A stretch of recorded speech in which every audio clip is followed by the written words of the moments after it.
principio creó Dios el cielo y la tierra, pero la tierra estaba informe y vacía, y las tinieblas cubrían la superficie del abismo. Y el Espíritu de Dios se movía sobre las aguas. Dijo Dios entonces: sea la luz. Y la luz fue. Dijo asimismo Dios: haya un firmamento en medio de las aguas que separe unas de otras. Dijo también Dios: reúnanse en un lugar las aguas que están debajo del cielo y aparezca lo árido. Y al elemento árido diole Dios el nombre de tierra, y a las aguas reunidas las llamó mares. Y vio Dios que todo lo hecho era bueno. Situada sobre la margen izquierda del río Ega, y también a mayor distancia del Ebro, queda rodeada por las tierras de Sartaguda, Cárcar, Lerín, San Adrián y el partido judicial de Tafalla.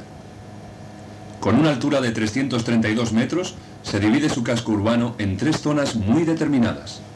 La parte alta llamada Villa, la parte baja que por planos inclinados se extiende hasta la carretera, y el nuevo ensanche al otro lado del puente. La carretera San Adrián-Estella se constituye en la espina dorsal de todo ese nuevo núcleo. Siguiendo este trazado, Andosilla tiene una longitud de más de 2 kilómetros, lo que da una idea de su desmembramiento urbano. Sus tierras de la ribera del Ebro marcan la delimitación o frontera con La Rioja. La extensión superficial del término se cifra en unos 52 kilómetros cuadrados. Geográficamente, dentro de la ribera navarra, se localiza en su parte media occidental, separándola de Estella, la cabeza de partido, 36 kilómetros. Su suelo urbano ocupa unos 587.000 metros cuadrados, entre lo consolidado y lo no consolidado. Eclesiásticamente queda incorporada al arciprestazgo de la Solana Sur, obispado de Pamplona, de cuya cabeza episcopal dista 80 kilómetros. Geológicamente, las tierras son del Cuaternario y Oligoceno, compuestas litológicamente por depósitos cuaternarios, yesos y margas yesíferas. El clima es templado, con abundantes días de cielo azul y aires puros. Sin embargo, y aunque no muy frecuentes, se dan extremos climáticos que elevan el termómetro en verano a la sombra hasta los 36-38 grados, y en invierno y primavera lo descienden hasta 1 e incluso 2 grados bajo cero. Las estaciones ideales quedan constituidas por el final de la primavera, comienzos del verano y el otoño. Los vientos dominantes son el cierzo norte y bochorno sur, y las precipitaciones medias, según datos comprendidos entre 1941 y 1962, se fijan en los 400 y 500 milibares aproximadamente. El paisaje es de tipo estepizado, dándose bien el carrascal ibérico y el pino. El suelo podemos determinarlo a base de cambisol calcárico, sobre aluviones recientes, donde se da el policultivo del regadío y en el secano almendro, espárrago, viña y cereal. La base económica queda constituida por la agricultura, siendo poco importante la ganadería, que únicamente tiene consideración en el sector ovino. La configuración urbana se constituye en edificios unifamiliares en su parte antigua y polifamiliares en el ensanche a base de casas de varios pisos de altura como consecuencia de la revalorización del suelo y su especulación. Los materiales antiguos, adobe de barro y canto rodado con cuarteles de maderos y vigas, han dado paso a las modernas construcciones de ladrillo, hierro y hormigón. En 1362 los documentos de contos citan Andosiella y en 1366 Andosiella. Posteriormente vemos Andosinoi. Otras denominaciones escritas en documentos de siglos pasados lo refieren como Andosella y Andosiella. Esta es la panorámica que ofrece la antigua Andosilla. Una cosa sí que parece no tener duda para la mayoría: el nombre de Andola como de procedencia goda, nombre que de todos los expuestos como antiguos es el más extendido. Sin embargo, la duda y el misterio seguirá pendiendo en cuanto a su más antigua nominación, que de momento y por los restos arqueológicos aparecidos se remonta al tiempo romano, y si ya en aquella época se reconoce su importancia, no sería descabellado pensar incluso en un origen anterior. El escudo y la bandera son los dos símbolos de la villa. Del escudo podemos decir que a lo largo de la historia los ha habido en diversas interpretaciones, según el gusto del artista que los realizaba o quien los encargaba. El que se tiene por auténtico trae de gules y una silla de montar de oro. En bordura de gules lleva las cadenas del reino de Navarra, timbrándose con corona de caballero. Es redondeado por abajo. No sabemos el porqué de este símbolo. Algunos piensan en el desglose andosilla, como significativo de endosilla, en dos sillas. Pero realmente, aunque tal deducción puede tener explicación por simple sentido de lógica, no hay para nada documentado que dé satisfacción al tema. Se cuenta como tradición legada de generación en generación que cierta vez un rey pasó por nuestra villa en ruta por sus dominios. Desde toda nuestra área fueron los Banu Qasi o Beni Qasi. Hasta comienzos del siglo X, esta dinastía muladí, descendientes del conde hispano-godo Cassius, oriunda del país y emparentada con los íñigos con quienes estuvo en convivencia hasta mediados del siglo IX, mantuvieron su acción en toda nuestra zona. Ya en el siglo VIII, sus dominios se extendían por la ribera desde Arguedas, dejando fuera Tudela, hasta Nájera. En este tiempo se iniciaron los contactos familiares entre los Qasi y los íñigos de Pamplona, que darían lugar al nacimiento del reino pamplonés, de cuyo tronco saldría el de Navarra. El año 907, Sancho Garcés avanza por tierra de Estella, ocupando todas las fortalezas de la región hasta el mismo Ebro, fortificando algunas de ellas, Cárcar, y aún más allá llega a instalarse en Calahorra, echando a los musulmanes de estas latitudes. Se encomendó el gobierno de los castillos a los señores principales con la misión de defenderlos. Así, cumpliendo esta misión, se citan los de Resa, Cárcar, etc. Las dos márgenes del Ebro pasan a poder cristiano. En el año 910, dice Moret: de cualquier manera que ello fuese, el rey don Sancho, continuando el curso dichoso de las armas y corriendo Ebro abajo por su orilla oriental, fue ganando todos los pueblos de aquellas comarcas de Mendavia, Lodosa y el antiguo pueblo de Arreso, destruido ya y del que duran las ruinas y el nombre inmutado de Resa en un término, y rastros de un puente sobre el Ebro que solía ser tránsito de comunicación con La Rioja, Cárcar, San Adrián, Andosilla, Azagra, al encuentro del río Ega con el Ebro, hasta tocar el Milagro y los ríos Arga y Aragón, que unidos desaguan en el Ebro, debajo de él. Con que de esta vez cortó el rey la dañosísima comunicación con que de Calahorra y Tudela mantenían la operación pamplonesa efectuada bajo Sancho Garcés I. La orilla opuesta del Ebro habría de caer después en manos musulmanas, pero no nuestra villa. A la sucesión de Sancho el Mayor, 1035-1076, Andosilla quedó dentro de los dominios heredados por el primogénito García Sánchez de Nájera, 1035-1054, el cual ampliaría para Navarra el resto del valle, conquistando la orilla opuesta en 1045, unificando y estabilizando nuestra zona. Pero si todo esto es lo que documentó Ebro, fue muy intensa, afectando la seguridad de nuestra orilla. Las plazas importantes más próximas, Tudela y Calahorra, fueron asediadas y la que más directamente por su cercanía podía traernos consecuencias, Calahorra, fue tomada una y otra vez por moros y cristianos. Por último, en abril de 1045, don García de Nájera y doña Estefanía tomaban al asalto las tierras de la orilla opuesta del Ebro. Así, con la reconquista de Calahorra, terminaba de una vez por todas la dominación musulmana tras un periodo de más de 3 siglos de luchas y resultados alternativos. La importancia de nuestro castillo vino dada en función de su situación doblemente estratégica. Primero, como parte integrante del Frente General del Valle del Ebro, aunque un tanto adentrado, y después como punto de primer orden en la vigilancia que la derivación de ese valle tiene a través del Ega, por cuya cuenca se origina uno de los puntos de penetración en Navarra. Sabemos que en la campaña del año 920 se fortificó el Ega para evitar precisamente esas incursiones en aquellos tiempos musulmanes. A lo largo de los siglos, de alternativas constantes entre el poder del Islam y los reyes cristianos, nuestras tierras sufrieron una agitada actividad militar. Se vadeaba el Ebro una y otra vez, y en lo que respecta a nuestra villa, el puente de Resa fue hasta su destrucción por Sancho, y posiblemente después, con su hipotética reconstrucción, una vía directa que posibilitaba el asalto a nuestra zona, como bien reconoció el monarca navarro al decidir su demolición. No es aventurado pensar que la fortificación de Andosilla ya estuviera en pie en plena dominación romana, para después ser aprovechada en tiempos posteriores y sufrir arrasamiento, con lo cual podría enlazar la orden de Sancho el Fuerte, cuando según el fuero concedido a la villa, ordenó la construcción de un castillo por el año 1210. El 25 de marzo de 1277, desde Falces era don Lope González de Andosilla quien prestaba homenaje a Juana en la persona de Eustaquio de Beaumarchais, gobernador del reino por la Torre de Andosilla. El 27 de mayo, desde Olite, el infante Luis ordenaba a Lucas Lefebvre, recibidor de Estella, que pagara a Pedro Jiménez de Ugarra, escudero, alcaide que fue del castillo y cuevas de Andosilla, lo que pudiera corresponderle por la retenencia de dichos lugares, a pesar de que no residió en ellos durante el tiempo de la guerra entre Castilla y Aragón, en que estuvo al servicio del arzobispo de Zaragoza, el cual había suplicado al infante esta merced. En 1366, Andosilla reparaba sus fortificaciones al igual que hacían los pueblos fronterizos. El alcaide de San Adrián, en su necesidad de ayuda, recibió autorización para requerir a los de Andosilla y Azágara en su auxilio, lo que ninguna de ambas villas pudo realizar por estar ellas mismas metidas en obras de restauración.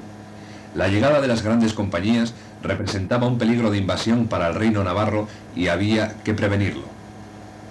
El 22 de diciembre de 1385, desde Valladolid, Juan I, rey de Castilla, daba poder a Pedro de Luna, cardenal de Aragón, para que en su nombre pudiera quitar cualquier pleito y homenaje que le tuvieran hechos una serie de señores por ciertas plazas determinadas.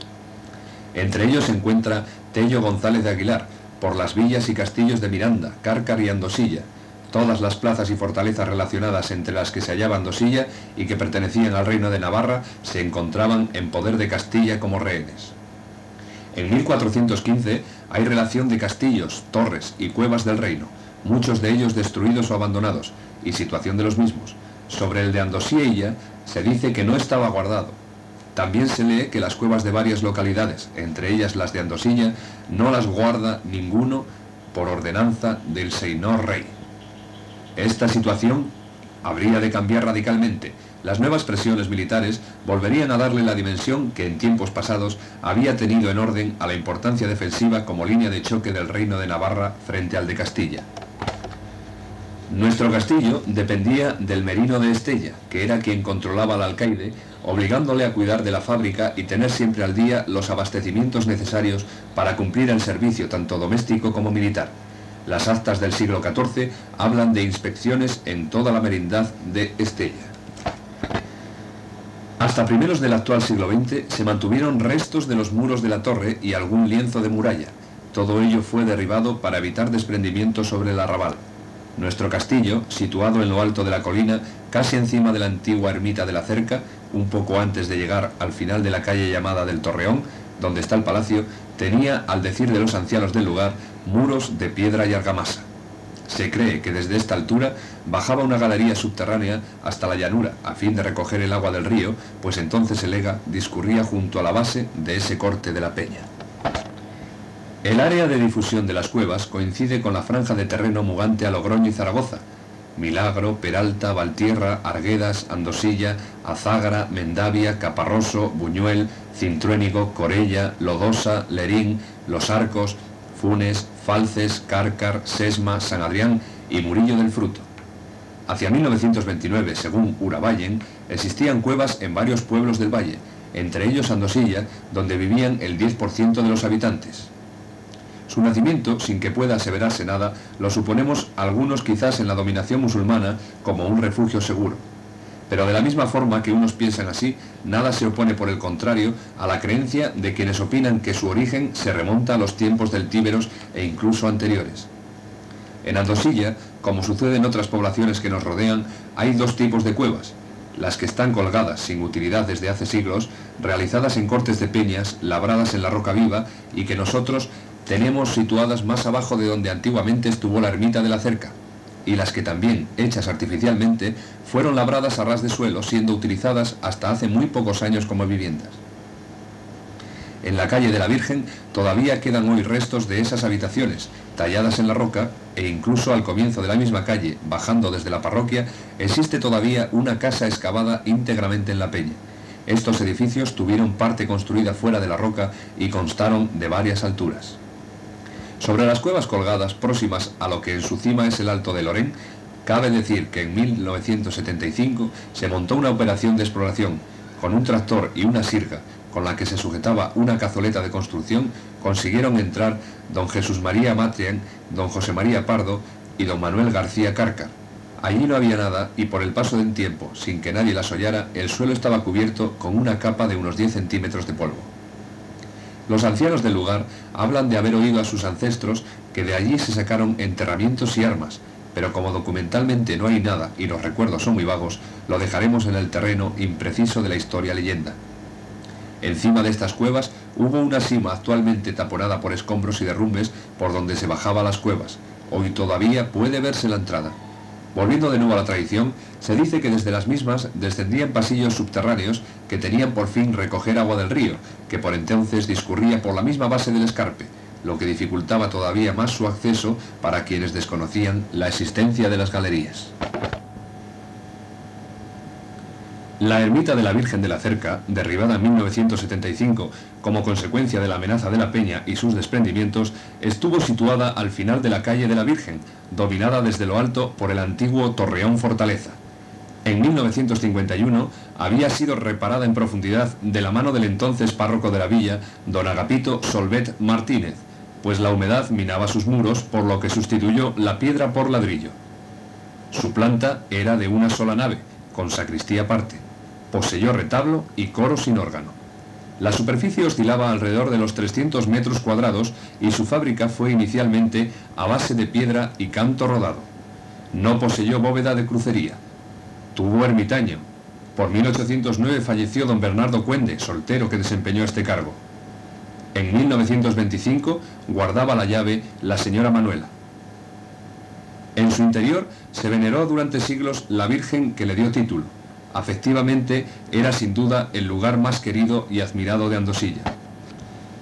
En 1886, Fray Rufino Ollón, párroco de la villa, entregaba a la imprenta un valioso trabajo histórico que recogía la novena a la Virgen de la Cerca. Del ejemplar salido de la imprenta de don Jesús Arzoz de Tafalla, tomamos el compendio histórico o introducción que habla de la antigüedad y detalle de la riqueza que por entonces atesoraba la ermita, así como sucesos sorprendentes de curaciones y milagros acaecidos por su intercesión. Memoria antiquísima e ilegible de la Virgen de la Cerca de Andosilla, conservada con sumo cuidado por don Domingo Moreno, mayordomo de esta iglesia, para que con el tiempo se sepa su grande mérito y antigüedad, cuya memoria tiene las iniciales siguientes: J.M. Antrim, OGP, VC, S, 8 en números romanos. Este señor, don Domingo Moreno, custodio de este bellísimo documento, que es un trozo de pergamino, consta por los libros parroquiales que era mayordomo de esta iglesia en los años de 1561 a 1576. Es decir, que a mediados del siglo XVI ya conservaba como un relicario este documento. La interpretación natural de las iniciales que hemos dicho es José María Antrim, quiere decir Amatren, por ser este de los apellidos más antiguos de esta villa. La OG y P, oculto entre grandes peñascos. Y la V con la C quiere decir la Virgen de la Cerca. Y la S con los números romanos da a entender que fue en el siglo VIII, resultando de todo que José María Amatren ocultó en el siglo VIII entre grandes peñascos la Virgen Santísima de la Cerca, quedando probada por este primer documento la antigüedad de esta encantadora imagen. Oculta y escondida por su devoto José María Amatren, estuvo dicha imagen debajo de los pies de los mismos sarracenos, que a pesar de las grandes obras y excavaciones que practicaron para fortificar aquel sitio, se hizo siempre invisible a ellos por espacio cuando menos de 5 siglos, o sea, desde el siglo VIII hasta el siglo XIII, en el que, limpio el andola de aquella infame secta, se colocó la Virgen sobre la misma peña, donde hoy tiene su trono en medio del altar. Todo esto se prueba con el segundo documento antes citado, y se reduce a un pequeño memorial que una monja mercenaria dirigía a principios del siglo XIV al señor obispo de Pamplona, suplicándole que sus hermanas, las religiosas del convento dedicado a custodiar, honrar y venerar a la Virgen de la Cerca de Andosilla, la volvieran a admitir en su compañía, de la que se había separado hacía un año en su concepto con justas causas. El señor obispo sometió la causa al rector de esta parroquia, y después de haber dado este informe favorable, volvió la religiosa a su convento, que debió estar fundado sobre las ruinas que se ven al norte de la basílica. Mucho podría escribir sobre los prodigios que esta bendita Madre de la Cerca ha obrado con su pueblo de Andosilla, mas en gracia de la brevedad citaré dos, obrados en personas que aún viven y a quienes se puede preguntar sobre su certeza y fidelidad en la narración. Sea, pues, el primero el que ocurrió en el año 1848 con el padre Fray Aniceto Ibáñez, natural de esta villa y en la actualidad agustino recoleto y presidente de la misión de las Islas Carolinas.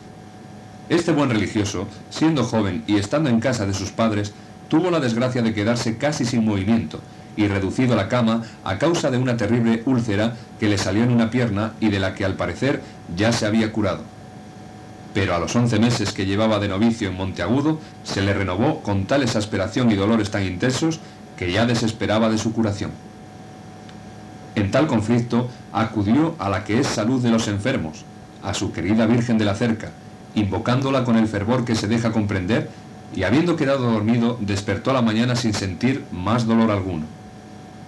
Él mismo se quitó el vendaje, encuentra la llaga cicatrizada y se presenta en el coro con todos a la hora competente.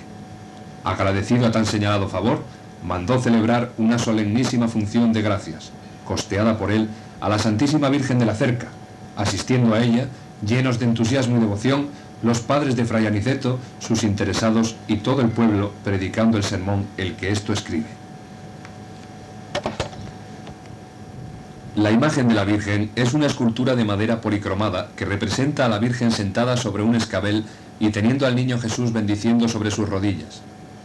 Mide 93 centímetros de altura y responde a un tipo artístico normal en los fines del siglo XIII y principios del XIV, sobre tradición románica popular anterior. Esta Virgen se hallaba totalmente repintada por mano popular e impérita en época relativamente moderna. Por otra parte, su estado de conservación no era bueno, pues le faltaban varias piezas por lo carcomido de la madera, como consecuencia del tiempo y la humedad, tales como dedos, trozos del escabel donde descansa y la corona primitiva, que sin duda le fue quitada para poderle encajar otra de metal, lo mismo que fue mutilado parte del rostro con el fin de colocarle un rostrillo también metálico. La ermita de la Santa Cruz. Su origen, al igual que el anterior, se ignora, aunque parece ser que se remonta a los siglos XVII o XVIII. El año 1925 estaba en parte destruida, por lo cual el ayuntamiento que presidía don Joaquín Álvarez destinó 3.000 pesetas para su reedificación. Después, en 1973, unos gamberros le prendieron fuego, siendo derribada y reedificada en su totalidad con planta nueva, para lo cual la Diputación concedió una subvención de 31.250 pesetas con fecha 15 de junio de 1974. El viejo edificio constaba de una nave de parecida superficie a la cerca. No tenía sacristía, aunque encima de los porches que poseyó hubo una especie de cocina y comedor para los almuerzos que allí celebraba tradicionalmente el ayuntamiento el día de la romería. Sus bóvedas tampoco tuvieron nervaturas. Contó con retablo y presbiterio elevado, como también lo tuvo la cerca. No poseyó ermitaño ni agua, pues el día de romería el alcalde mandaba llevar un carro con ella. Las cofradías fueron grupos de ciudadanos que, coincidentes en ideas y proyectos, se juntaban en momentos determinados bajo una disciplina y con un fin establecido. En el caso de Andosilla, todas las cofradías conocidas han tenido un marcado carácter religioso en todo su contenido. No ha ocurrido como en otros lugares, en que se agrupaban por gremios tomando un patrón al cual dedicaban culto. El nacimiento de las cofradías se originó por el motivo expuesto en la Edad Media. En nuestro caso, sin embargo, no poseemos datos documentales de entonces, sin que eso quiera decir que no existieran aunque fueran pequeñas. Simplemente, los documentos más antiguos en la villa se nos remontan tan solo al siglo XVI en sus finales. Vayamos pues al detalle de lo que ha llegado hasta nuestros días. Cofradía de San Gregorio. Desapareció hacia 1971, de tradición y existencia muy antigua. Se celebraba su festividad con procesión derogativa a bendecir los campos, para lo cual subían por todo el pueblo hasta el Alto de Lorén. Cofradía del Rosario. Los primeros datos de su existencia provienen de mediados del siglo XVIII, llegando en actividad hasta 1967, aproximadamente. Rindió culto al Santo Rosario, devoción muy extendida en la villa, en cuyo motivo se basó el nacimiento de la aurora. Cofradía de San Bartolomé. Aparecen sus cuentas en ese mismo tiempo. En 1753 hay anotaciones por pagos efectuados en el coro de San Bartolomé colocando una silla o asiento. También poseía tierras. El barrio que lleva su nombre celebró hasta hace pocos años su fiesta a base de comida de hermandad, hogueras y procesión. La tradición habla de la existencia de su ermita en lo alto del mismo. Cofradía de Veracruz. A primeros del siglo XIX se registran movimientos económicos, lo que indica que su origen es anterior. El 30 de abril de 1822, Antonio Galain, maestro cerero de Andosilla, recibía de José Ramón Bueno y José Azcona, mayordomos de la cofradía, 583 reales por 106 libras de cera que había trabajado para 6 hachas y velas. Cofradía del Santísimo Sacramento. Es la más antigua de las cofradías conocidas, pues tiene su origen en 1669, actuando mancomunadamente para San Adrián, Cárcar y Andosilla, según la había fundado Josef Corroza de Pagola, escribano real de Cárcar. Cofradía de San Sebastián. Aparecen los primeros datos a finales del siglo XVIII, guardándose su imagen en un altar de la parroquia. En honor de este mártir se celebran las fiestas de invierno. Cofradía de la Virgen de la Cerca. Funcionaba en 1847, siendo conocida como Real Archicofradía del Amor Hermoso, o también como Corte de María de la Villa de Andosilla, aunque más comúnmente se llamó Cofradía de la Virgen de la Cerca. Congregación de María Inmaculada. Aunque no es probablemente una cofradía, sí tuvo carácter de tal en cuanto a su funcionamiento. Llegó hasta las décadas pasadas, teniendo sobre todo auge en los años posteriores al movimiento. El palacio es un edificio de corte sobrio, levantado entre los siglos XVII y XVIII. Fue en su momento de planta casi cuadrada, contando con patio interior de armas. Su construcción se hizo a base de ladrillo macizo cocido, caravista constando de planta baja, primera planta y altos o ático. Actualmente se encuentra mutilado en cuanto a su superficie original, pues ha sufrido un corte en su parte derecha según se mira por la calle de su nombre. También la disposición interna ha variado, habiendo sido adaptado a las necesidades modernas. El mobiliario y decoración primitiva desaparecieron como consecuencia de su abandono y venta. Modificada la fachada con nuevo acceso, todavía conserva en perfecto estado el escudo de armas de los Díaz. No obstante, el diccionario onomástico y heráldico de la Gran Enciclopedia Vasca, al referirse al Palacio de Andosilla, describe su blasón así: trae de gules y cruz de oro cargada de 5 lobos de sable. El libro de armería del reino cita este palacio como uno de los de Cabo de Armería. En su tiempo fue independiente por sus 4 costados. Hoy se encuentra encajonado por sus 2 laterales, pero no por sus fachadas, que dan a 2 calles. Precisamente, la reforma citada anteriormente, cortando su parte derecha, fue realizada a fin de darle entrada lateral. La iglesia parroquial de San Julián y Santa Basilisa.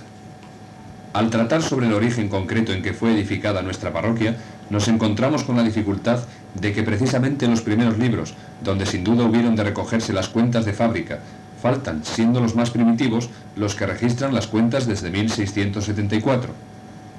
Sin embargo, como las anotaciones primeras en la historia de la parroquia se refieren a los bautizados, comenzando en 1536, ya tenemos una pista para suponer que a finales del siglo XV o comienzos del XVI, el templo debió ser una realidad. Así lo indican los datos de José Clavería, al decir que nuestra iglesia es una grandiosa fábrica pseudo-ojival, porque ni es románica ni es ojival puro, fechándola por los siglos XV o XVI, añadiendo que su estructura es parecida a otros templos de la comarca.